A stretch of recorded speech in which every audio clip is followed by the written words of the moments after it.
பிரீத்தி. Good morning Chandini. So நேத்துல இருந்து வந்து நிறைய கதைகள்லாம் சொல்லிட்டு இருக்கோம். இருங்க ஃபர்ஸ்ட் நம்ம மேட்சிங்கா வந்திருக்கோம், அத பத்தி பேசவே இல்லையே நீங்க. சரி ஓகே, கிரீச்சிட்டிஸ் போமா சேம் பெஞ்ச்.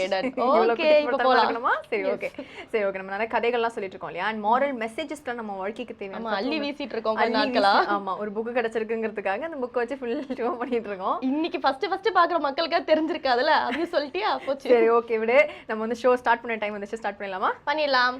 நேயர்கள் அனைவருக்கும் புத்தம் புது காலை வணக்கம்.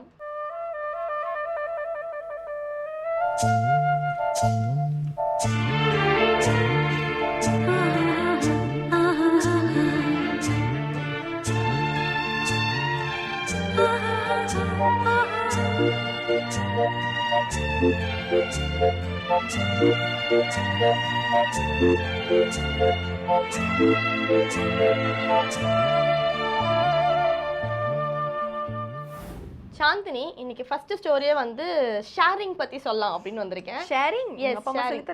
டீச்சர் சொல்லி கொடுத்திருக்காங்க ஷேரிங். அத பத்தி தான் சொல்ல போறோம். என்னன்னா, ஒரு ஊர்ல வந்து ஒரு கழுதை, ஒரு நரி, ஒரு சிங்கம் 3 பேர் ஃப்ரெண்ட்ஸா இருந்தாங்களாம். இவங்களுக்கு வந்து ஒரு மான் கிடைச்சிருக்கான். வேட்டையாடி ஒரு மானை வந்து கொன்னுட்டாங்க.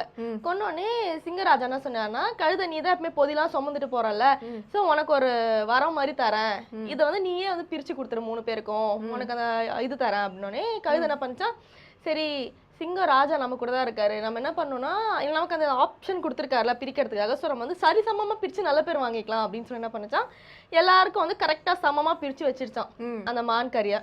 உடனே சிங்கம் பார்த்து டென்ஷன் ஆயிடுச்சான், என்னது உன் வயிறுக்கும் என் வயிறும் சமமா, என்ன எனக்கு உன் அளவுக்கு பிரிச்சு வச்சிருக்கேன்னு சொல்லி இந்த கழுதையை கொண்டுருச்சான். கழுதையை கொண்டுட்டு நிறைய பார்த்து கேட்டுச்சான் நக்கலா, சரி நீ பிரிச்சு வை பார்க்கலாம் அப்படின்னு.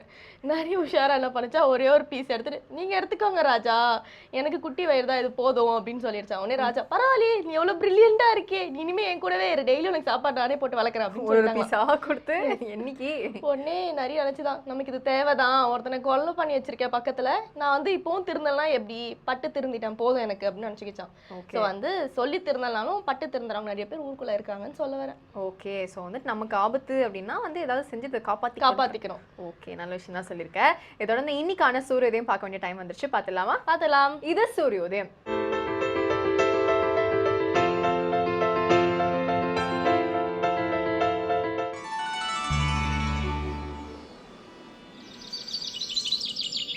இன்று 15/12/2015 செவ்வாய்க்கிழமை, மன்மத வருடம் கார்த்திகை மாதம் 29ஆம் தேதி. இன்று சூரியோதயம் 6:14. ராகு காலம் மாலை 3 மணி முதல் 4:30 மணி வரை. யமகண்டம் காலை 9 மணி முதல் 10:30 மணி வரை. குளிகன் பகல் 12 மணி முதல் 1:30 மணி வரை. திதி பிற்பகல் 2:38 வரை சதுர்த்தி, பிறகு பஞ்சமி. நட்சத்திரம் திருவோணம். சுப ஓரைகள் காலை 8 மணி முதல் 11 மணி வரை, பகல் 12 மணி முதல் 1 மணி வரை, மாலை 3 மணி முதல் 6 மணி வரை. யோகம் சித்த யோகம். சந்திராஷ்டமம் மிதுன ராசிக்கு. பிரீத்தி, ஒரு ஊர்ல வந்து பெருமாள் அப்படின்னு சொல்லி ஒரு வேலைக்காரர் இருந்தாங்க. ஒரு முதலாளி வீட்டுல வந்துட்டு வேலை செஞ்சிருக்காரு. அந்த முதலாளிக்கு வந்து பெருமாள் மேல ரொம்ப பக்தியா. சாதாரண முருகா அப்படின்னு சொல்லுவோம்ல, அந்த மாதிரி பெருமாளே அப்படின்னு சொல்லி சொல்லுவாராம். சோ ஒவ்வொரு தரையும் அவர் பெருமாளேன்னு சொல்லும் போதுதான் வந்து நின்றுவானா, என்ன முதலாளி சொல்லுங்க. ஒரு பாயிண்ட்ல ரொம்ப இரிட்டேட் ஆகி, தயவு செஞ்சு சொல்றேன், எக்ஸ்ட்ரா சேலரி கூட நான் தரேன், ப்ளீஸ் போய் பேரை மாத்திட்டு வந்துரு அப்படின்னு முதலாளி. ஆமா, தயவு செஞ்சு மாத்திரு, நான் ஒரு தரையும் கூப்பிடும்போது நீ வந்து நின்றுட்டு இருக்க, பெருமாளை நான் கடவுளை தான் கூப்பிட்டேன் அப்படின்னா, அது எப்படி முதலாளி முடியும், 10 பேருக்கு வந்து சோறு போட்டு எங்க அம்மா அப்பா வந்து அரச மரம் ஆலமரம்லாம் சுத்தி அப்புறம் வந்து எனக்கு பேர் வச்சிருக்காங்க, நல்லா பேர்லாம் மாற்ற முடியாது. சரி இப்போ என்ன செய்யலாம் அப்படின்னா, 10 பேருக்கு சோறு போட்டு எனக்கு பேர் வச்சாங்க, இப்போ 100 பேருக்காவது சோறு போடணும், அப்பதான் என் பேரை மாற்ற முடியும் அப்படின்னு பேச்சுவாக்கில் சொன்னேன். சரி ஓகே, 100 பேருக்கு நீ ஊருக்கு போ, உன் சொந்த ஊருக்கு போய் 100 பேருக்கு சோறு போடுற அளவுக்கு நான் காசு தரேன், போய் 100 பேருக்கு சோறு போட்டு பேரை மட்டும் மாத்திட்டு வந்துரு. எங்க இருக்காரு தெரியலையே, நம்ம வேலை பார்க்கலாம்ல. ஸோ இந்த மாதிரி முட்டாள் முதலாளி எல்லாம் இருந்திருக்காங்க. ஸோ இவர் என்ன பண்ணிருக்காரு, நம்ம பெருமாள் போயிட்டு ஒரு ஊர்ல போயிட்டு நல்லா அந்த காசெல்லாம் செலவு பண்ணி ஜாலியா ஊர்லாம் சுத்தி பார்த்துட்டு பொறுமையா வந்திருக்காரு. ஒரு 10 நாள் கழிச்சு, பேர் மாத்திட்டேன் முதலாளி அப்படின்னா, என்ன பேர் மாத்திருக்க, பெத்த பெருமாள்னு மாத்திட்டேன் அப்படின்னா ரொம்ப டார்ச்சர் ஆயிட்டார். நான் எனக்கு தேவைதான் கொடுத்து வாங்கி கட்டிட்டேன், கடைசிக்கா போவோம் பேர் மாத்த போறது இல்லை நீ அப்படின்ற மாதிரி சொன்னேன். முட்டாள்கள் இருக்கிற வரைக்கும் ஏமாத்துறவங்க இருந்துட்டே தான் இருப்பாங்க. ஆமா, இதுக்கு ஒண்ணு ஒரு வேலைக்காரனை மாத்திருக்கலாம், இல்ல பெருமாளேன்னு இவரு சொல்லாம இவரே பேரை கூட மாத்தி வச்சிருக்கலாம் இல்லையா? ஆமா, அதையும் செஞ்சிருக்கலாம். நான் வந்து 100 பேருக்கு சோறு போடணுங்கிறதுக்காக இந்த மனுஷனே காசு கொடுத்து எவ்வளவு பெருந்தன்மை, இவ்வளவு பெரிய முட்டாளி முதலாளிகளை நான் தேடிட்டு இருக்கேன், எங்க இருந்தா பார்த்து சொல்லுங்க சாந்தி. முட்டாள் முதலாளி கண்டுபிடிக்க இது ரொம்ப கஷ்டம். கதையில மட்டும் தான் இருப்பாங்க. ஓகே, சரி புரிஞ்சுக்கிட்டேன். நம்ம அடுத்து என்ன செக்மெண்ட் பார்க்க போறோம் அப்படின்னு பாத்தீங்கன்னா, அபிராமி அந்தாதி ஒரு பாடல் மற்றும் விளக்கத்தோட இலக்கிய மேகம் ஸ்ரீனிவாசன் நமக்காக காத்துட்டு இருக்காரு. பாத்துடலாமா? கண்டிப்பா. இது அபிராமி அந்தாதி.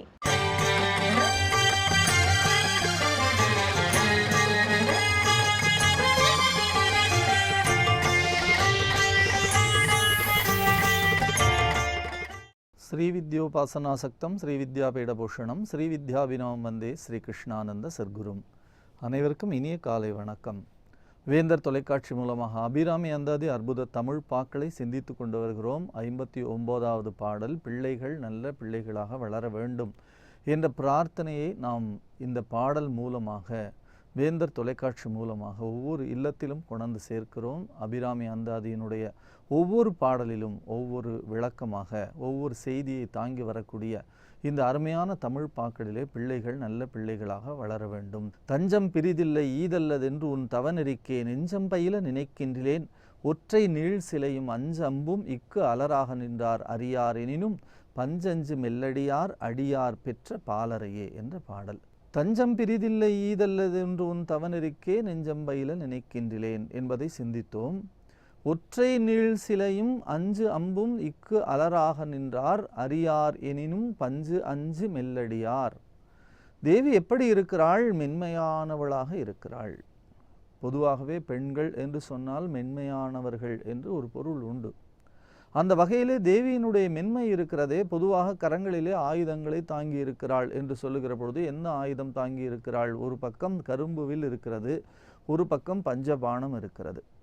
இந்த பஞ்சபாணங்களிலே தாமரை மலரை, முல்லை மலரை, அசோக மலரை, நீலோத்பலத்தை மிக சிறப்பாக தாங்கி இருக்கக்கூடிய பராசக்தி 5 பாணங்களை வைத்திருக்கிறாள். அந்த 5 பாணங்களும் எதன் வடிவாக இருக்கிறது என்று கேட்டால் 5 வகையான சுவை, ஒளி, ஊறு, ஓசை, நாற்றம் என்று சொல்லக்கூடிய 5 வகையான தன்மையாக இருக்கிறது. பஞ்சதன்மாத்திர சாயகா என்று லலிதா சகஸ்ரநாமம் சொல்லுகிறது. அதே போலத்தான் மனத்தின் அடையாளமாக கரும்பு வில்லை சொன்னார்கள்.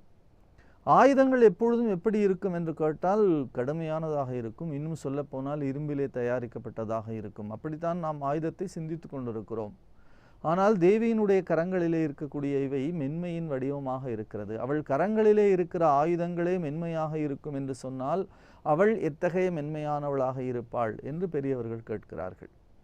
அவள் மென்மையிலும் மென்மையானவளாக தேவி இருக்கிறாள்.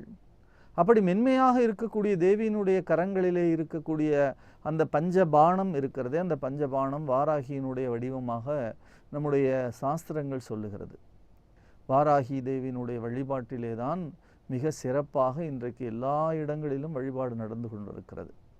எங்கே திரும்பினாலும் பார்த்தால் நீங்கள் ஒரு ஜாதகக்காரிடத்திலே போய் ஜோசியரிடத்திலே கேட்டால் அவர் சொல்லுவார், நீங்கள் இறைவியை வழிபாடு செய்யுங்கள், குறிப்பாக மனித வடிவ முகம் இல்லாத இறைவியை வழிபாடு செய்யுங்கள் என்று சொன்னால் உடனடியாக சப்தமாதர்களிலே நீங்கள் வாராகியை வழிபாடு செய்யுங்கள். தஞ்சாவூர் பெரிய கோவிலிலே பெரிய நாயகி சந்நிதிக்கு எதிராக மிக சிறப்பாக வாராகியினுடைய சந்நிதி இருக்கிறது. நிறைய கூட்டம், நிரம்ப பேர் வந்து வழிபாடு செய்து கொண்டிருக்கிறார்கள். அதுபோல திரு உத்தர கோசமங்கை மாணிக்க வாசகராலே பாடப்பெற்ற அருமையான ஸ்தலம். அந்த உத்தரகோசமங்கையிலே வாராகியின் வழிபாடு மிக சிறப்பாக, அங்கே மஞ்சள் அரைத்து கொடுத்தல் என்ற ஒரு முறையே நடந்து கொண்டிருக்கிறது. தினசரி பெண்கள் அங்கே வந்து அங்கே இருக்கக்கூடிய அம்மியிலே மஞ்சளை வைத்து அரைத்து அம்பிகையினுடைய அபிஷேகத்துக்கு தருகிறார்கள். அந்த வாராகி வழிபாடு அங்கே மிக சிறப்பாக நடைபெறுகிறது. மற்ற இடங்களிலே தனிச்சந்நிதியாக இல்லாமல் ஆலயங்களிலே, பழைய சிவாலயங்களிலே மிக சிறப்பாக சப்தமாதர்களிலே வாராகி வழிபாடு நடைபெறுகிறது. வளர்பிறை தசமியிலே வாராகியை வழிபாடு செய்கிறார்கள். பராசக்தியினுடைய வடிவமாக இருக்கக்கூடியவள் தான் இந்த பஞ்சபாணத்தின் அமைப்பாக இருக்கிறாள். கரும்புவில் எப்படி மனத்திற்கு ஒப்புமையாக இருக்கிறதோ அப்படி இந்த பஞ்சபாணம். ஆகையினாலே தான் பின்னாலே ஒரு பாடலிலே சொல்லுவார், சுவை ஒளி ஊறு ஒன்றுபடச் சேரும் தலைவி சிவகாம சுந்தரி. பாரும் புனலும் கனலும் வெங்காலும் படர் விசும்பும் ஊரும் முருகு சுவை ஒளி ஊரொலி ஒன்றுபடச் சேரும் தலைவி சிவகாம சுந்தரி. எல்லாவற்றையும் இணைப்பவளாக தேவி இருக்கிறாள். அப்படிப்பட்ட பராசக்தி எந்த வடிவத்திலே காட்சி கொடுத்தாலும் கூட அந்த வடிவத்திலே இருக்கக்கூடிய அவளுடைய தன்மை எப்படி என்றால் மென்மையாக இருக்கிறது. நான் எப்படி இருக்கிறேன்? அபிராமி பற்றி கேட்கிறார். நான் எப்படி இருக்கிறேன்? திரும்ப திரும்ப திரும்ப தவறுகளை செய்து கொண்டிருப்பவனாக இருக்கிறேன். தவறு செய்தால் பெற்றவர்கள் என்ன செய்வார்கள்? அடிப்பார்கள், கண்டிப்பார்கள், தண்டிப்பார்கள். தாயார் பல இடங்களிலே போன தலைமுறையிலே, இந்த தலைமுறையிலே யாரும் பிள்ளைகளை அடிக்கவே முடியாது. பள்ளிக்கூடத்திலே ஆசிரியர் மட்டுமல்ல, பெற்றோர்கள் கூட பிள்ளைகளை அடிப்பதற்கு யோசிக்கக்கூடிய தலைமுறையாக இருக்கிறது. யாரும் அடிப்பதில்லை. சத்தம் போட்டாலே, சாதாரணமாக சொன்னாலே ஏன் என்னை திட்டினாய் என்று கேட்கிறார்கள். ஆனால் அந்த காலத்திலே தாயார்கள் அடிப்பார்கள். தந்தையார் அடிப்பார், தாயார் அடிப்பார், கண்டிப்பார், இப்படித்தான் செய்ய வேண்டும் என்று சொன்ன காலம் இருக்கிறது. அப்படி அந்த காலங்களிலே தாயார் அடிப்பார்கள். ஆனால் எப்படி அடிப்பார்கள் என்று கேட்டால், பிள்ளை நல்ல நிலைக்கு வர வேண்டும் என்ற தன்மையிலே அடிப்பார்கள். அது ஒரு வகையான தன்மை. ஆனால் பொதுவாகவே அதட்டினாலே நல்ல பிள்ளைகள் என்ன செய்வார்கள்? அழத் தொடங்கி விடுவார்கள். அப்படி அதட்டினாலே அழத் தொடங்கக்கூடிய நல்ல பிள்ளைகள் போல நான் இருக்கிறேனா, அல்லது அடித்தால் தான் நான் திருந்துவேனா என்ற சூழ்நிலை எனக்கு தெரியவில்லை. ஆனாலும் நல்ல தாய்மார்கள் இருக்கிறார்களே, அவர்கள் என்ன செய்வார்கள்? எவ்வளவு பிழை செய்தாலும் பிள்ளைகளை அடிக்க மாட்டார்கள் என்று சொல்லுகிறார் அபிராம பட்டர். பஞ்சஞ்சு மெல்லடியார் அடியார், அவர்கள் அடிக்க மாட்டார்கள். யாரை அடிக்க மாட்டார்கள்? பெற்ற பாலரையை, தாங்கள் பெற்ற பிள்ளைகளை அவர்கள் அடிக்க மாட்டார்கள். அவர்கள் எப்படிப்பட்டவர்கள் என்று கேட்டால், பஞ்சு அஞ்சு மெல்லடியார், பஞ்சை மிதித்தால் கூட பயப்படுவதற்கு இருக்கக்கூடிய மனநிலை என்று ஒரு பொருள் இருக்கிறது. மற்றொன்று, அவர்கள் பாதமே பஞ்சு போலே இருக்கும். பஞ்சு அஞ்சும் மெல்லடி. மிக சிறப்பாக கம்பர் சொல்லுவார், சீதையை பற்றி சொல்லுகிற பொழுது, பஞ்சன சிவக்கும் வெண்கால் தேவி என்று சொல்லுவார். அப்படி பஞ்சன சிவக்கும் வெண்கால் தேவி என்று சொன்னாலே, தேவியினுடைய கால்களிலே செம்பஞ்சு குழம்பு பூசுவார்கள். இப்பொழுதும் கூட வழிபாடு செய்யக்கூடிய தன்மையிலே நவராத்திரி காலங்களிலே இந்த வழிபாட்டு முறையிலே பெண்களை வைத்து ஆராதனை செய்கின்ற பொழுது பாதங்களிலே பஞ்ச மெதுவாக பூசுவார்கள். பஞ்சை வைத்து செம்பஞ்சு குழம்பை மெதுவாக பூசுவார்கள். அதற்கு நலுங்கு இடுதல் என்று பெயர். அப்படி செம்மஞ்சு குழம்பை வைத்து பூசுகிற பொழுதே கூட அந்த பாதங்கள் பூசுவதற்கு முன்னாலே, பஞ்சுபடுவதற்கு முன்னாலே சிவந்து போகுமாம். அப்படிப்பட்ட பாதங்கள். அபிராம பட்டரே சொல்லுவார், தேவியினுடைய பாதங்களே எப்படி இருக்கிறது என்று சொன்னால், வேத சப்தத்தினாலே சிவந்து போய் விடுகிறது என்று சொல்லுவார். வேத சப்தங்களினாலே சிவந்து போய்விடக்கூடிய அளவிற்கு, சத்தத்தினாலே சில பிள்ளைகளை அதட்டினாலே அந்த பிள்ளைகள் பயந்து அந்த முகமெல்லாம் சிவந்து போகக்கூடிய சூழ்நிலையை பார்ப்போம். அது மாதிரி தேவியினுடைய பாதங்கள் அந்த வேத சப்தத்திலேயே சிவந்து விடுகின்றன பின்னாலே சொல்லுவார். அப்படி தேவியினுடைய பாதங்கள் அப்படி இருப்பது போலே அபிராமப்பட்டு சொல்லுகிறார், பஞ்ச அஞ்சும் மெல்லடியார் அடியார் பெற்ற பாதறிய. அப்படிப்பட்ட மானிட பெண்களே தங்கள் பிள்ளைகளை கண்டிக்காமல், அந்த வகையிலே அடிப்பது போன்ற கொடுமையான செயல்களை செய்து கண்டிக்காமல் இந்த உலகத்திலே இருக்கிறார்களே, நீ எப்படிப்பட்டவள் என்று சொன்னால், உன்னுடைய கரங்களிலே இருக்கக்கூடிய பாசமும் அங்குசமும் தவிர மற்ற இரண்டு இருக்கின்றதே, கரும்புவில் பஞ்சபாணம், இந்த இரண்டும் மென்மையாக நீ வைத்து கொண்டிருக்கிறாய். உன் கரங்களிலே இருக்கக்கூடிய அந்த இரண்டு விஷயங்களுமே மென்மையாக இருக்கிற பொழுது, உன் கரங்களிலே இருக்கக்கூடிய அந்த ஆயுதங்களே மென்மையாக இருக்கிற பொழுது, உன் மனத்தை பற்றி நான் சொல்ல வேண்டிய அவசியம் இல்லை. உனக்கு கோமலாங்கி என்று ஒரு பெயர் உண்டு. அப்படி மென்மையாக இருக்கக்கூடியவள், நான் என்ன தவறு செய்தாலும் நீ பொறுத்து கொள்ளக்கூடியவளாகத்தான் இருப்பாய். ஆகையினாலே நான் செய்த தவறுகளை பொறுத்துக்கொள். ஒரு பிறவியிலே பெற்ற தாயார் இருக்கிறாளே, அவளே அடிக்க மாட்டாள் என்று சொன்னால், எனக்கு பிறவிதோறும் நீதான் தாயாக வருகிறாய். ஒரு பிறவி இல்லை, இரண்டு பிறவி இல்லை, நான் எத்தனை பிறவி எடுத்து இழைத்திருக்கிறேன் என்று எனக்கு தெரியாது. அத்தனை பிறவிகளிலும் எனக்கு அம்மாவாக வந்திருக்கக்கூடிய பராசக்தியான நீ, மென்மை குணம் உள்ளவளாக இருக்கக்கூடிய நீ, மென்மையான வடிவமாகவே இருக்கக்கூடிய நீ என்ன செய்ய வேண்டும்? நான் தெரிந்தே செய்யக்கூடிய பிழைகளை. இப்பொழுது ஐயப்பன் கோவில் சீசனிலே எல்லோரும் காலையிலும் மாலையிலும் குளித்து விளக்கேற்றி இறைவனுக்கு முன்னாலே ஒன்று சொல்வார்கள், தெரிந்தும் தெரியாமலும் அறிந்தும் அறியாமலும் செய்த சகல பிழைகளையும் பொறுத்து காத்து ரட்சிக்க வேண்டும் என்று பிரார்த்திப்பார்களே, அதுபோல தெரிந்தும் தெரியாமலும் இல்லை, நான் தெரிந்தே செய்கிறேன். எனக்கு தெரிகிறது இது பிழை என்று தெரிகிறது.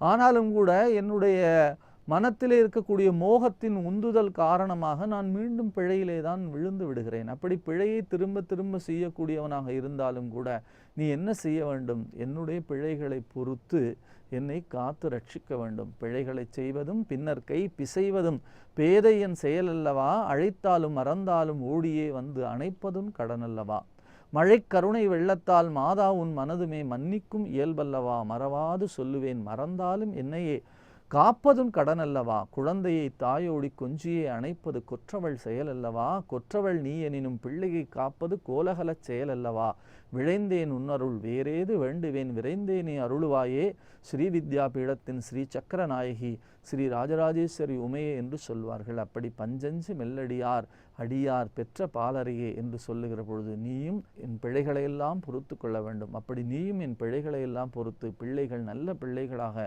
வளர்வதற்கான அருளை தர வேண்டும் என்ற அருமையான பாடல். தஞ்சம் பிரிது இல்லை ஈதல்லது என்று உன் தவநெறிக்கே நெஞ்சம் பயில நினைக்கின்றேன் ஒற்றை நீள் சிலையும் அஞ்சு அம்பும் இக்கு அலராக நின்றார் அறியார் எனினும் பஞ்சஞ்சு மெல்லடியார் அடியார் பெற்ற பாலரையே என்ற அருமையான பாடலை நாம் தினசரியாக பராசக்தியின் இடத்திலே பிரார்த்தனை செய்வதன் மூலமாக பிழைகளே செய்தாலும் நம்மை மன்னித்து நம்மையும் ஒரு பொருளாக ஏற்றுக்கொள்ளக்கூடிய பராசக்தியின் திருவடிகளை தொடர்ந்து சிந்திப்போம். நாளை சந்திப்போம். நன்றி, வணக்கம். சாந்தினி ஒரு ஊர்ல வந்து ஒரு ஹஸ்பண்ட் அண்ட் ஒய்ஃப் இருந்திருக்காங்க. ரொம்ப ஏழை அவங்க.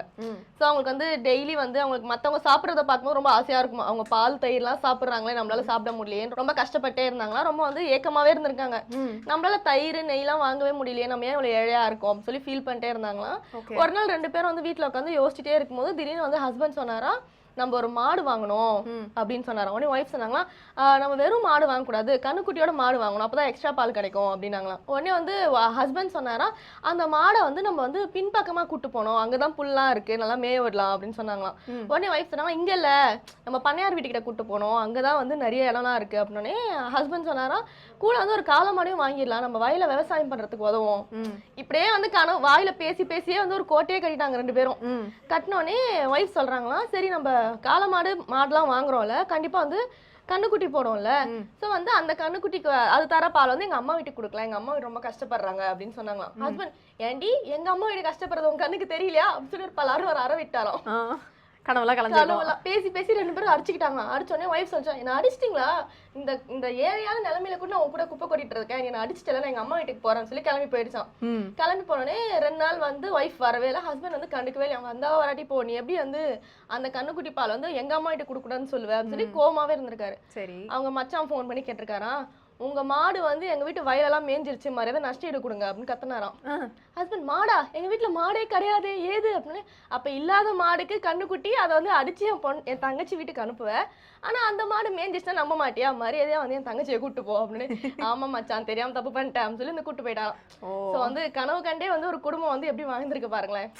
ஏன்னா கனவு வந்து காணணும் இல்லையா, நல்ல விஷயத்துக்கு வந்து கனவு காணணும் இல்லையா, பிரிகிற அளவு காணக்கூடாதுல்ல. ஆமா, இது வந்து அப்பட்டமான கனவு. நான் சொல்றது வந்து எய்ம், ஆம்பிஷன், அந்த மாதிரி சில விஷயங்கள் சொல்றேன். அந்த மாதிரி எப்பவுமே வாழ்க்கையில ஒரு மோட்டிவேஷனல் இருக்கணும் இல்லையா. சோ அந்த மாதிரி ஒரு மோட்டிவேஷனல் டாக் கொடுக்கறதுக்காக மிஸ்ஸஸ் நளினி சம்பத்குமார் காத்துட்டு இருக்காங்க. பாத்துடலாம். இது கனவு மெய்ப்பட.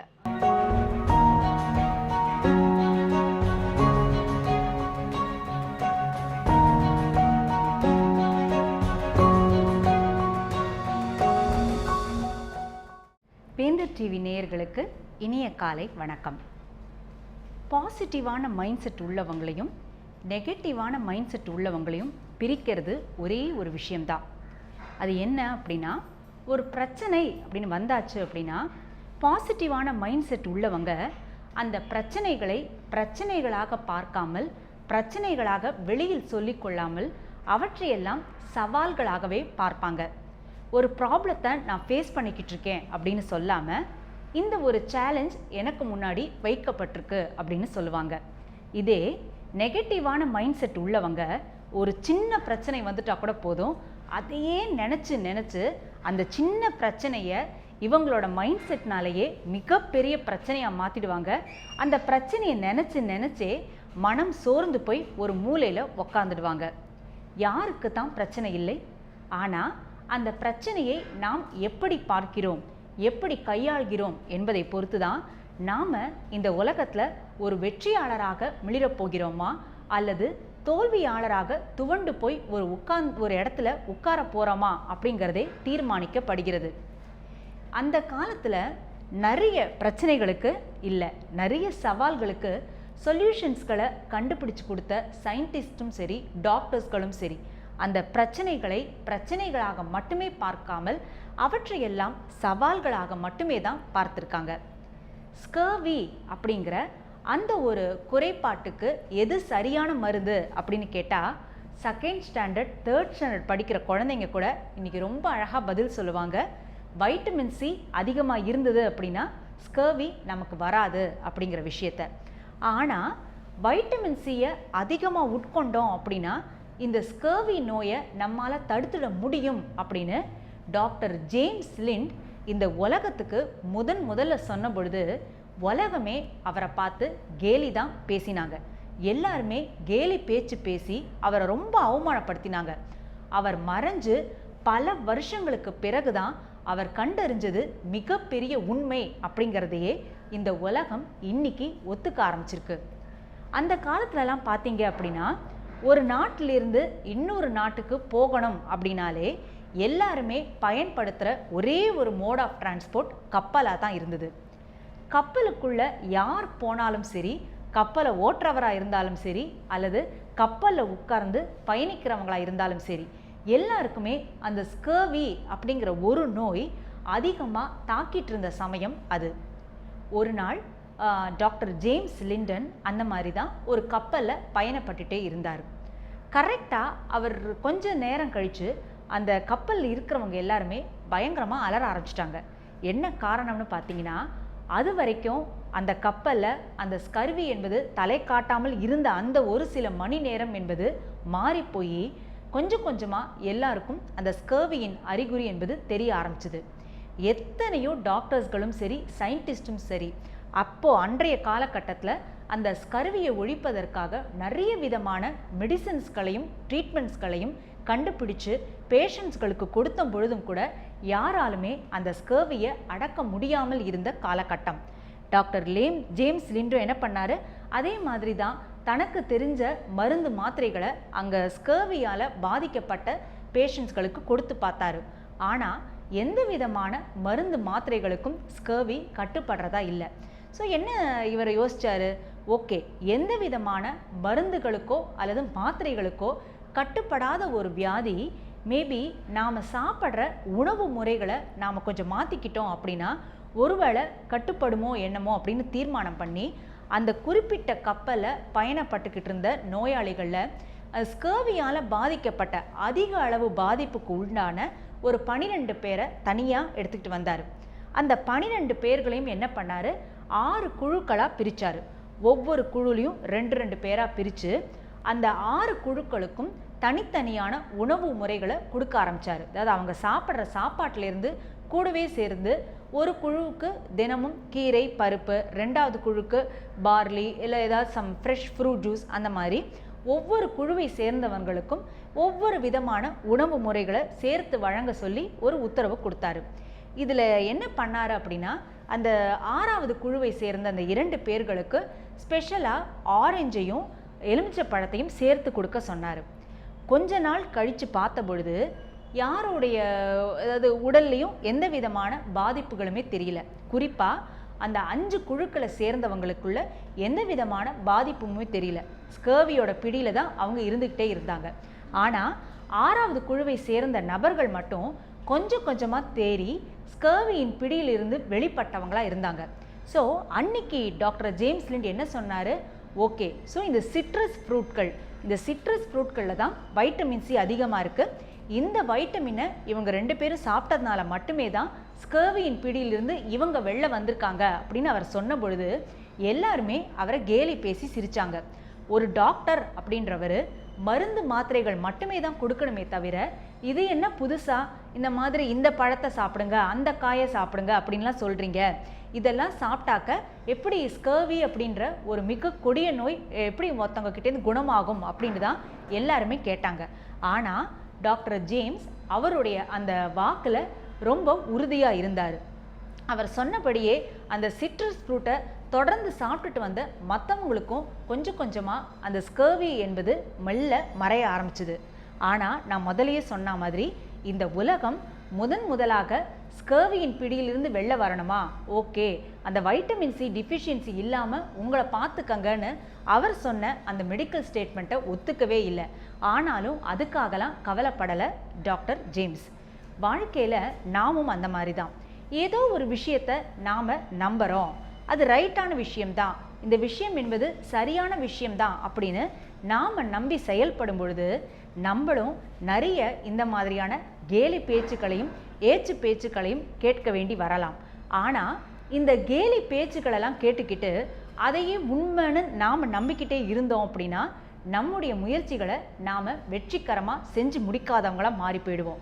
எப்படி நான் இந்த சமூகத்துக்கு நல்லது தான் செய்கிறேன், நான் கண்டுபிடிச்ச ஒரு விஷயம் மிகப்பெரிய ஒரு மருத்துவ உலகத்தில் ஒரு மிக பெரிய ஒரு சாதனையை தான் படைக்க போகுதுன்னு டாக்டர் ஜேம்ஸ் லிண்ட் எப்படி நம்பினாரோ அதே மாதிரி தான் நாமளும் நம்ப ஆரம்பிக்கணும்.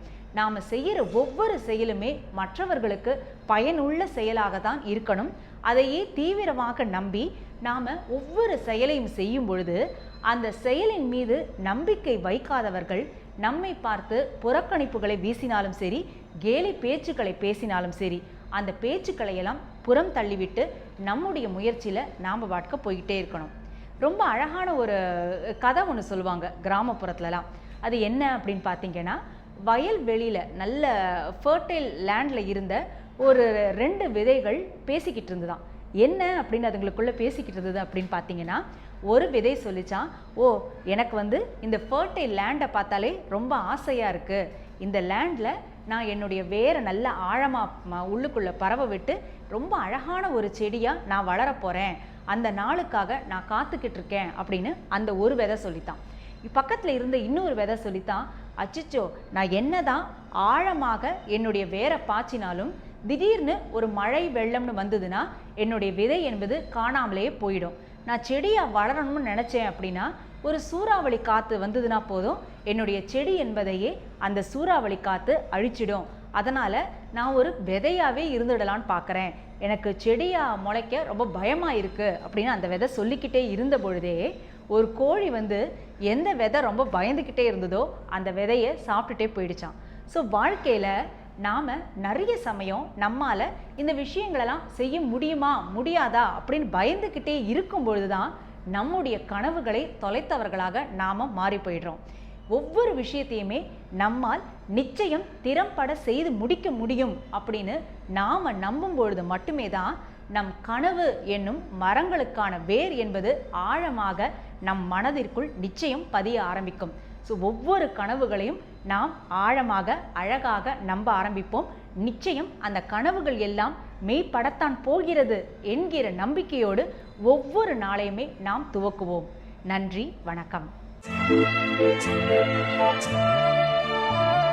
பிரீத்தி, ஒரு ஊர்ல அண்ணன் தம்பி இருந்திருக்காங்க. 2 பேருக்கும் சொத்து தகராறு வந்திருக்கு. அவங்க சொத்தை எல்லாம் சரி பாருங்க 2ஆ பிரிச்சுட்டாங்க. சரியா? பார்த்திபன் படத்துல சொல்ல அந்த வடை இப்படி 3ஆ பிரிப்பேன், அந்த மாதிரி அவங்க சொத்துல எல்லாத்தையுமே 2ஆ பிரிச்சுட்டாங்க. ஒரே ஒரு கிணறு இருந்திருக்கு, இது எப்படி 2ஆ பிரிக்கிறது அப்படின்னு சொல்லி 2 பேரும் பயங்கரமா யோசிச்சிருக்காங்க. 2 பேரும் கல்யாணம் ஆகி குழந்தைலாம் இருக்கு. சோ என்ன பண்ணிருக்காங்க, சரி ஒய்ஃப் கிட்ட எல்லாம் கேட்டா அவங்களுக்கு என்ன தெரிய போகுது, நம்ம அட்வொகேட் கிட்ட போலாம் அப்படின்னு சொல்லிட்டு ஒரு அட்வொகேட் கிட்ட போயிருக்காங்க. 2 பேரும் ஒரு அட்வொகேட் கிட்ட போயிருக்காங்க. ஆமா, தனித்தனியா போயிருக்காங்க. 2 அட்வொகேட்டும் ரொம்ப நேரம், கடைசியில பார்த்தா அந்த 2 அட்வொகேட்டும் அண்ணன் தம்பிங்க.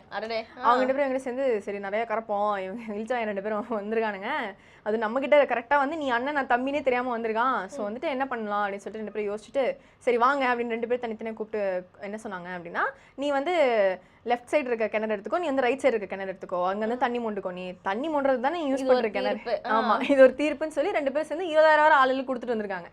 சரி, கொடுத்துட்டு வீட்டுக்கு பொண்டாட்டிக்கிட்ட ரொம்ப பெருமையா சொல்லியிருக்காங்க, இந்த மாதிரி நடந்ததா, நான் ரொம்ப சாமர்த்தியமா இந்த மாதிரி பண்ணிட்டு வந்துட்டேன். உடனே ஒய்ஃப் சொல்லியிருக்காங்க, இதுக்கு எதுக்கே 20,000 கொடுத்தேன், என்கிட்ட கிட்ட இருந்தா நானே சொல்லியிருப்பேனே அப்படின்னு சொல்லியிருக்காங்க. ஸோ ஏமாளிகள் இருக்கிற வரைக்கும் ஏமாத்துறவங்க இருந்துட்டே தான் இருப்பாங்க. ஸோ ரொம்ப ரொம்ப பேராசப்பட்டுட்டு கடைசியில இப்படி ஏமாளி விரயம் ஏற்பட்டு வந்திருக்காங்க. ஸோ வீண் வீராப்பால விரயம் தான் இருக்கு அப்படின்னு சொல்ல வரீங்க. ஆமா, ஓகே. ஸோ அதனால முதல்ல வீட்டுல இருக்கவங்க பேச்சை கேட்கணும், அப்புறம் ஊர் பேச்சை கேட்கலாம்னு சொல்ல வரேன். சுத்தி இருக்கவங்களை முதல்ல பயன்படுத்திக்கணும், அதுக்கப்புறம் ஊரார் பேச்செல்லாம் நம்ம கேட்டுக்கலாம் அப்படின்னு சொல்லி இதுதான் எனக்கு பர்சனலா சொல்ற மாதிரி இருக்கு. இல்லையே, நான் அந்த மாதிரிலாம் சொல்லவே இல்லை, நீ ஏமா எடுத்துக்கிறீங்க? ஓகே, மக்களுக்காக தான். ஓகே, இதுதான் நம்ம என்ன பார்க்க போறோம் அப்படின்னு பார்த்தோன்னா, மூலிகைகள் இருக்க மருத்துவ தன்மையை சொல்றதுக்காக சித்த மருத்துவர் ராஜமாணிக்கம் நமக்காக காத்துட்டு இருக்காரு. பாத்துடலாமா? கண்டிப்பா. இது மூலிகை மருத்துவம்.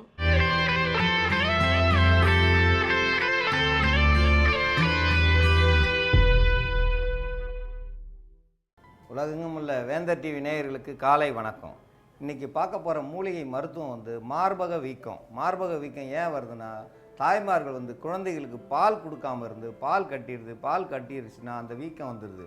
இது அப்படியே நாள்பட அது புற்றுநோயாக மாறிடும். அந்த புற்றுநோயாக மாறுறதுக்கு முன்னாடி இதுக்கு மருத்துவம் செஞ்சால் தான் சரி வரும். இல்லைனா அந்த மார்பக அழகையை அறுத்தெடுக்கும்படி ஆயிரும். அவங்க பால் கொடுத்தா குழந்தைகளுக்கு பால் கொடுக்க அந்த அழகு கெட்டு போயிடுன்னு பால் கொடுக்கறது இல்லை. அதனால் மார்பகத்தில் பால் வந்து கட்டியாகி வீங்கிடுது.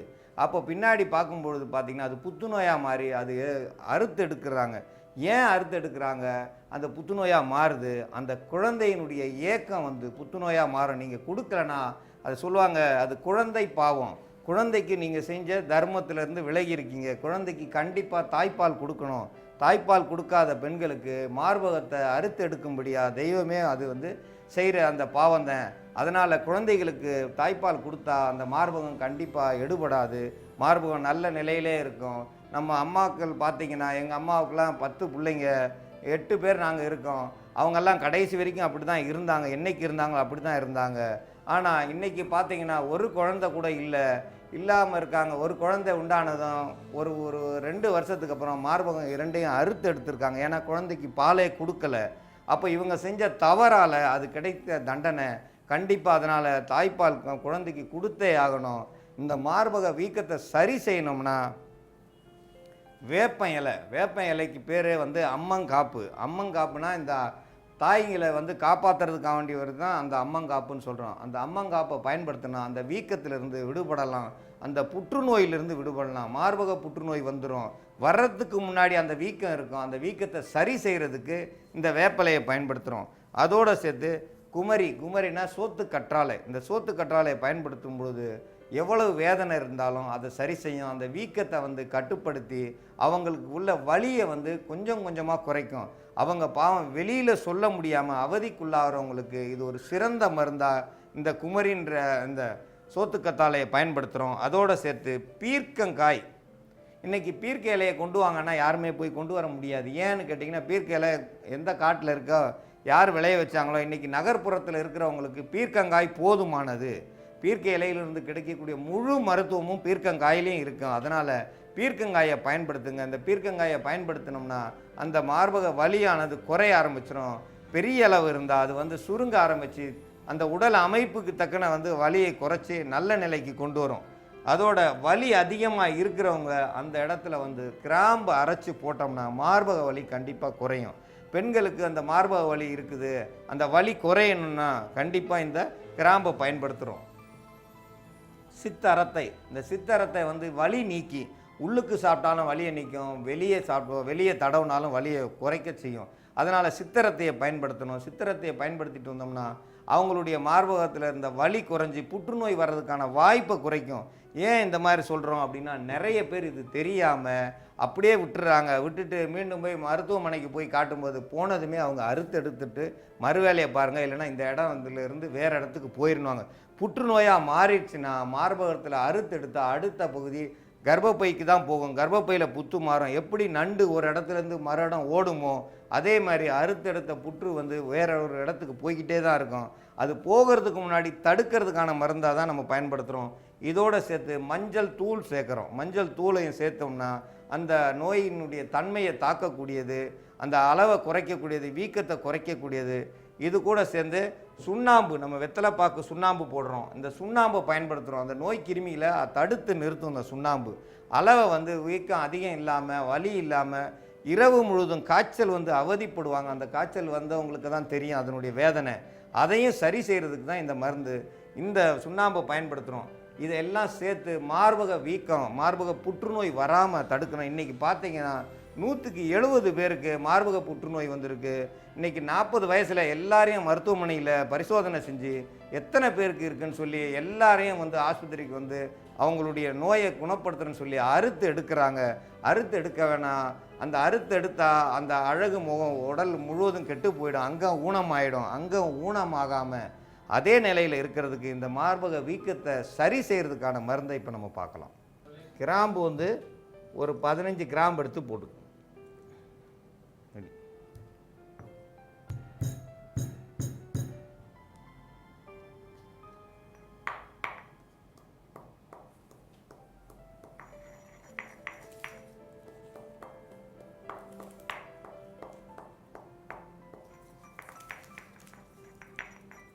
வேப்ப இலையை வந்து ஒரு கைப்பிடி அளவு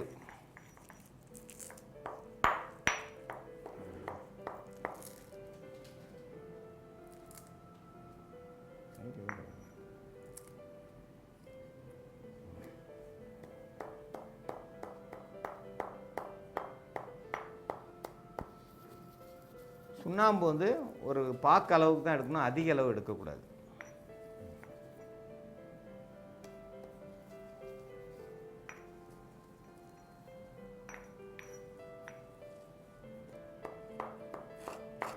பீர்க்கங்காயில் லேசாக அந்த வரியில் இருக்கிற அந்த முள் மாதிரி இருக்கிற அந்த சொரசொரப்பை மட்டும் நீக்கினா போதும், அதிக அளவு தோல் நீக்க வேண்டாம்.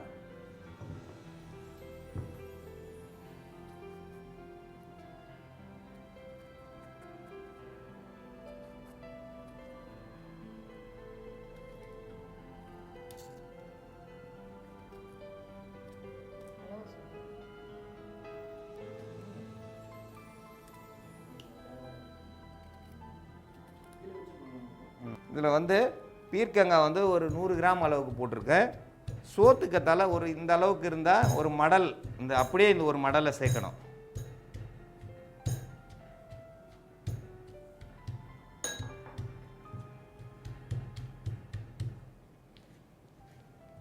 இதில் தோல் இதெல்லாம் நீக்க வேண்டியது அவசியம் கிடையாது. இதில் முள் அதிகம் இல்லை, அதனால் அப்படியே போடுறேன்.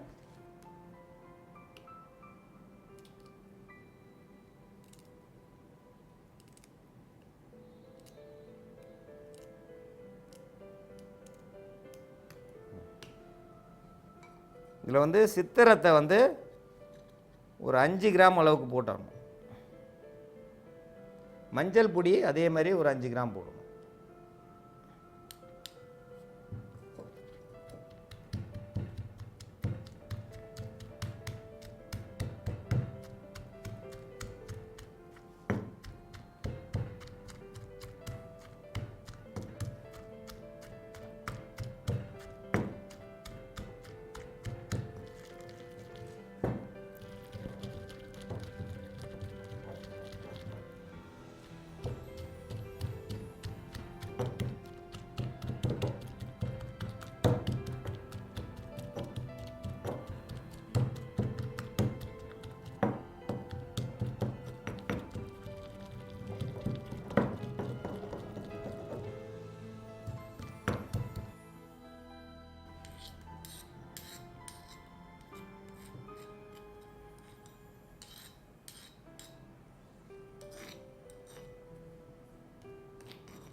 இப்படி நல்லா இன்னும் நல்லா கூழாக வலுவலுன்னு அரைச்சி எடுத்துக்கிறணும்.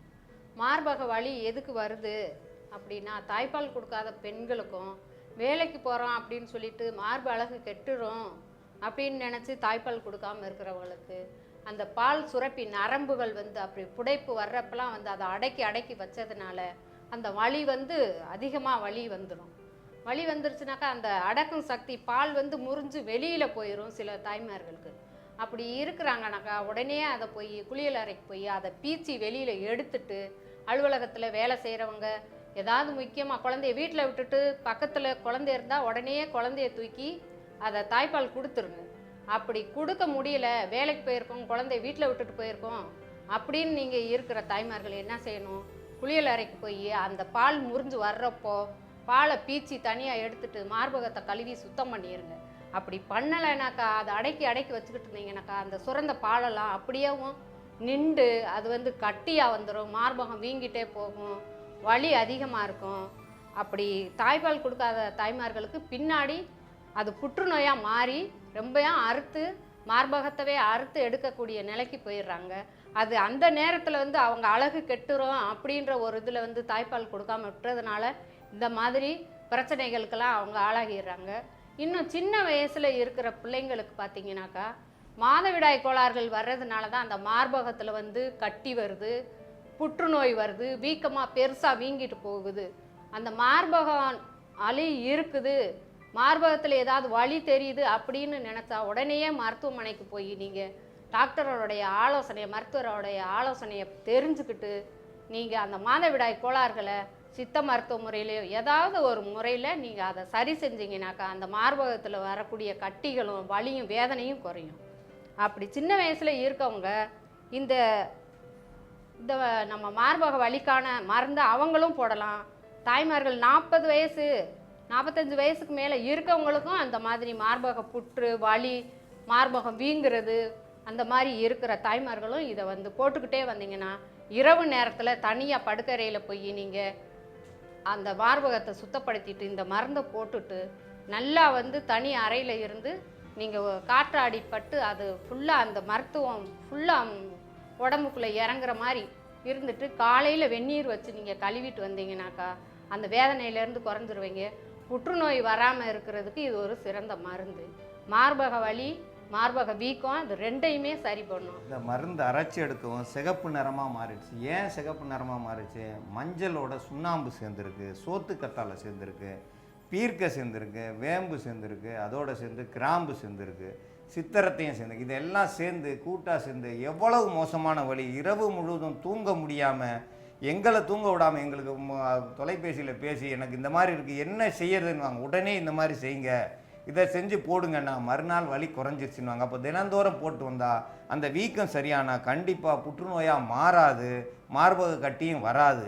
இது ஒரு சிறந்த மருந்து. இந்த மருந்தை தாய்மார்கள் பயன்படுத்தி பயன்பெற வேண்டும் என்று கேட்டுக்கொள்கிறேன்.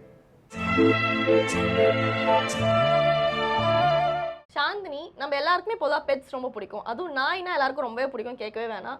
அந்த நாய்களுக்குலாம் ஒரு நாள் ஒரு வாக்குவாதம் வந்துச்சான். சரி, என்னடா நம்ம வந்து நாய்கள் எப்பவுமே வந்து நிறைய வந்து குட்டி போடும் இல்லையா? ஸோ நாய் சொல்லிச்சா நம்ம ஒரு வருஷத்துக்கு வந்து ஒரு 5-6 குட்டி போட்டுட்டு இருக்கோம். ஆனால் இந்த ஆடுகள் வந்து வருஷம் ஒரு குட்டி தான் போடும். அந்த ஆடுகளுக்கு நிறைய மரியாதை கொடுக்குறாங்களே மக்கள், அதுங்க மட்டும் கூட்டமா இருக்கு, நம்மளே மக்கள் மதிக்கவே மாட்டாங்க, நம்மளை பார்த்தா கல் எடுத்து அடிக்கிறாங்க அப்படின்னு சொல்லி சண்டை போட்டுட்டு இருந்துச்சுங்களா, பேசிட்டே இருந்துச்சுங்களா. இதுங்க பேசுறதெல்லாம் கடவுள் கேட்டுட்டாராம். கேட்டு நாய்ங்களே உங்களுக்கு ஒரு வேலையே இல்லையா அப்படின்னு கேட்டிருக்காரு. கடவுளுக்கு வேற வேலையே இல்லைன்னு நினைக்கிறேன். அப்பப்பா வந்துடுறாருல. கேட்ட உடனே நாய்கள் சொல்லிச்சா இல்ல எங்களுக்கு உண்மையிலே பதில் தெரிஞ்சாகணும் அப்படின்னு. சரி உங்களுக்கு நான் பதில் சொல்றேன் வாங்க அப்படின்னு சொல்லிட்டு நாய்கள் எல்லாரையும் கூட்டு போய் ஒரு ரூம்ல பூட்டிட்டாராம்.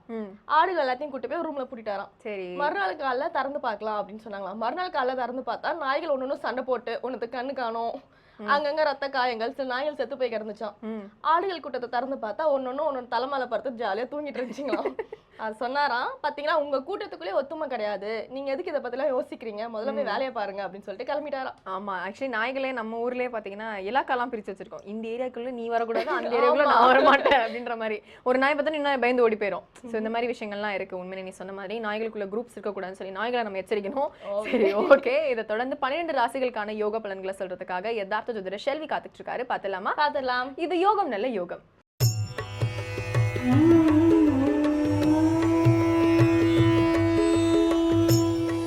வேந்தர் டிவி நேயர்களுக்கு அனைவருக்கும் இனிய காலை வணக்கம். யோகம் நல்ல யோகம் நிகழ்ச்சியில் ஒவ்வொரு நாளும் உங்களை சந்திப்பதில் மகிழ்ச்சி அடைகின்றேன். இன்றைய நாளானது பார்த்தீர்கள் என்றால் 15ஆம் தேதி 12வது மாதம் 2015ஆம் ஆண்டு கார்த்திகை மாதம் 29ஆம் நாள் செவ்வாய்க்கிழமை. மேஷம் முதல் மீனம் வரை உள்ள ராசி நேயர்களுடைய தினப்பலன்களை பார்ப்போம். முதலாவதாக பார்க்கக்கூடிய ராசிக்காரர்கள் மேஷ ராசிக்காரர்கள். எடுத்த காரியத்திலெல்லாம் அனுகூலங்கள், படிப்படியாக நல்ல முன்னேற்றங்கள், உத்தியோகத்தில் புதிய முயற்சிகள், பெரும் வெற்றிகள், உத்தியோகத்தில் இருந்த தடைப்பட்டிருந்த அமைப்புகள் நிவர்த்தி காணப்படுகிறது. மேலதிகாரிகளுக்கும் உங்களுக்கும் இருந்த அந்யோன்ய குறைபாடுகள் நிவர்த்தி ஏற்பட்டு உங்கள் வார்த்தைக்கு மதிப்பு மரியாதையும் உத்தியோகத்தில் நிச்சயமாக ஏற்படும். தொலைதூர செய்திகள் நன்மைகள் ஏற்படும். அடுத்ததாக நாம் பார்க்கக்கூடிய ராசிக்காரர்கள் ரிஷப ராசிக்காரர்கள். கண்டிப்பாக தந்தை வழி உறவுகளுக்கும் உங்களுக்கும் வாக்குவாதம் வேண்டாம். வீணாக ஜவாப் ஜாமீன் கொடுக்காதீர்கள். யாருக்கும் உங்களால் முடியாத விஷயத்தை முடித்து கொடுக்கிறேன் என்று வீராவசம் பேசாதீர்கள். உங்களுடைய வேலையை உண்ணவோ அதை மட்டும் பார்த்து கொள்ளுங்கள். சுருங்கிக் கொள்வது பல விதத்தில் நன்மை தரும். டாம்பிகமாக செய்யக்கூடிய விஷயங்கள் பெரும் கஷ்டத்தையும் சங்கடத்தையும் தேவையில்லாத மனத்தில் ஒரு இறுக்கத்தையும் கொடுத்துவிடும் என்பதை ரிஷபராசிக்காரர்கள் உணர்ந்து கொள்ள வேண்டும். அடுத்ததாக நாம் பார்க்கக்கூடிய ராசிக்காரர்கள் மிதுன ராசிக்காரர்கள். சந்திராஷ்டிரம் நாள் முழுவதும் உள்ளது என்பட்டும் நினைவில் வைத்துக் கொள்ளுங்கள். கொடுக்கல் வாங்கல் பிரச்சனையில் இருப்பவர்கள் வீணாக போய் பேசி நீங்களாக பிரச்சனையை முடித்து கொள்ளுங்கள். அவர்கள் பேசுகின்ற சமயத்தில் அவாய்ட் செய்வது உங்களுக்கு தேவையில்லாத பிரச்சனையை ஏற்படுத்திவிடும். மேலும் மிதுன ராசிக்காரர்களுக்கு கண்டிப்பாக இரத்தத்தில் கோளாறு அமைப்பு உள்ளவர்கள் தேவையில்லாத பதட்டமாவது போன்ற விஷயங்கள் மருத்துவமனை அமைப்பெல்லாம் ஏற்பட்டுவிடும். மிக மிக கவனமாக இருப்பது நன்மை. கடல் கடந்து நல்ல செய்தி வருவதற்குண்டான முயற்சிகள் வெற்றிகள், வேற்றுமொழி மனிதர்கள் மூலமாக ஆதாயங்கள்.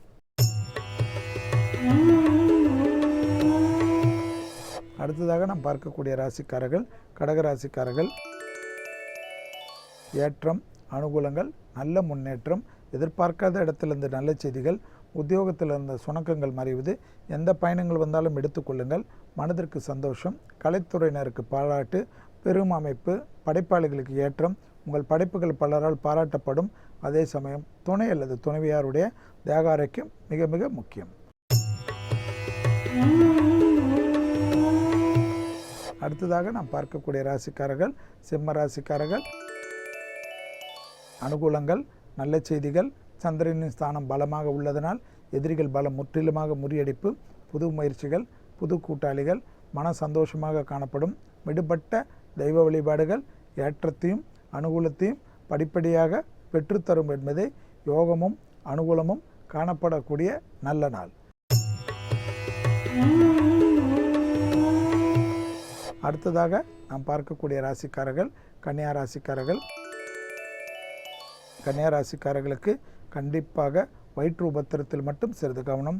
வெளிவட்டாரம், அனுகூலங்கள், உத்தியோகத்தில் மேன்மைகள், புது அமைப்புக்கு உண்டான உத்தரவாதம், பணவரவுக்கு எதிர்பார்த்திருந்தவர்கள், வங்கி கடன் போன்ற நல்ல விஷயத்திற்காக சுப செலவுகளுக்காக எதிர்பார்த்திருந்தவர்களுக்கு நல்ல செய்தி வரலாம்.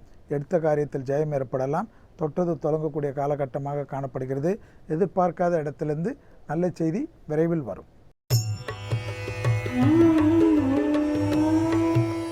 அடுத்ததாக நாம் பார்க்கக்கூடிய ராசிக்காரர்கள் துலா ராசிக்காரர்கள். யோகம், அனுகூலங்கள், ஏற்றம், முன்னேற்றம் எல்லாம் காணப்படும். வார்த்தைகளில் மிக மிக கவனமாக இருங்கள்.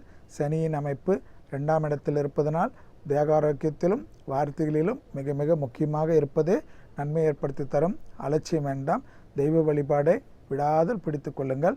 அதே சமயம் இரத்த பந்த உறவுகளுக்கும் உங்களுக்கும் உறவு நீதியாக சிறு வார்த்தைகள் பெரும் சங்கடத்தை ஏற்படுத்தலாம். அடுத்ததாக பார்க்கக்கூடிய ராசிக்காரர்கள் விருச்சிக ராசிக்காரர்கள். யோகமான நாள், மன சந்தோஷங்கள் ஏற்படுகிறது. தேக ஆரோக்கியமும் அடிவயிற்றிலிருந்து பாதம் வரை உள்ள உறுப்புகள் விஷயத்தில் மட்டும் கவனமாக பார்த்து கொண்டால் வெளிவட்டாரம், பயணங்கள், உத்தியோக அமைப்பில் தடைப்பட்டிருந்த பதிவு உயர்வுகள் போன்ற விஷயமெல்லாம் அனுகூலங்கள், சுபவிரய பிராப்தம் மிகப்பெரிய ஏற்றத்தையும் அனுகூலத்தையும் பெற்றுத்தரும். அடுத்ததாக நாம் பார்க்கக்கூடிய ராசிக்காரர்கள் தனுசு ராசிக்காரர்கள். வார்த்தைக்கு மதிப்பு மரியாதை ஏற்படக்கூடிய நாள். எடுத்த காரியம் ஜெயம், சுபவிரய பிராப்தம், பிள்ளைகளுக்கு உங்களுக்கு இருந்த அந்யோன்ய குறைபாடுகள் நிவர்த்தி, வெளிவட்டாரத்தில் நல்ல செய்திகள், கடல் கடந்த நல்ல விஷயங்கள், தொலைதூர செய்திகள், குடும்பத்தை விட்டு உத்தியோக நிமித்தமாகவும் வேலை நிமித்தமாகவும் பெருந்தூர்கள் ஒன்று சேருவதற்குண்டான சாத்தியக்கூறுகள், விடாத உழைப்புக்கேற்ற நிம்மதியான பெருமூச்சு விட்டு ஓய்வெடுக்கக்கூடிய நல்ல அமைப்பு காணப்படுகிறது. புதிய மனிதர்கள் சந்திப்பு, ஏற்கனவே பழைய நண்பர்களை சந்திப்பது ஏற்றத்தை ஏற்படுத்தும்.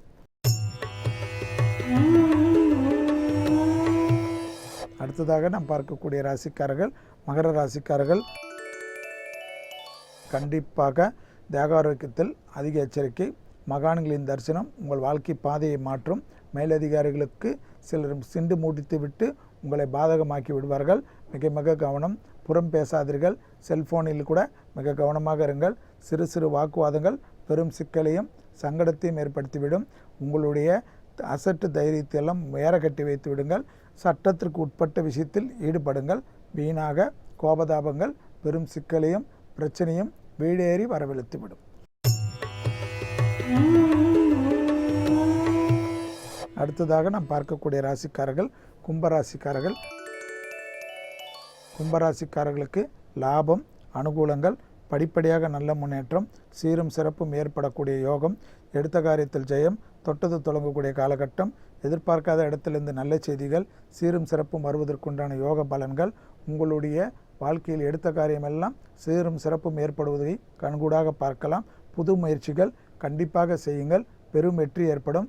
அதே சமயம் கொடுக்கல் வாங்கல் விஷயத்தில் அலட்சியப்படுத்துவதோ கோபப்படுவதோ வீடேறி அசிங்கங்கள் வரும்.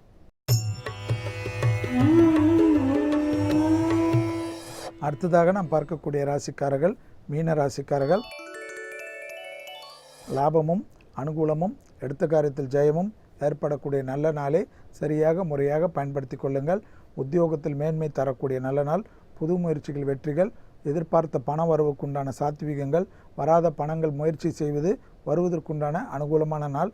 எடுத்த காரியம் சீரும் சிறப்பும் ஏற்படுவதை கண்கூடாக பார்க்கலாம்.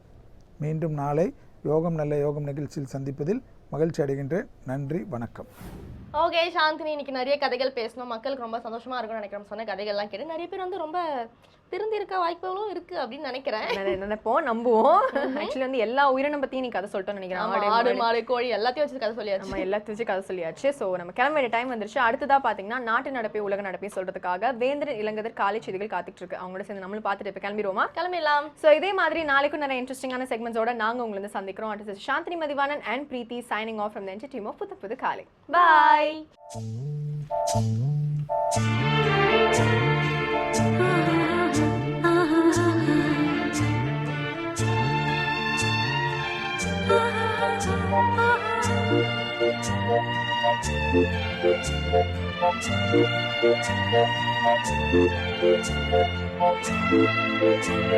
Thank you.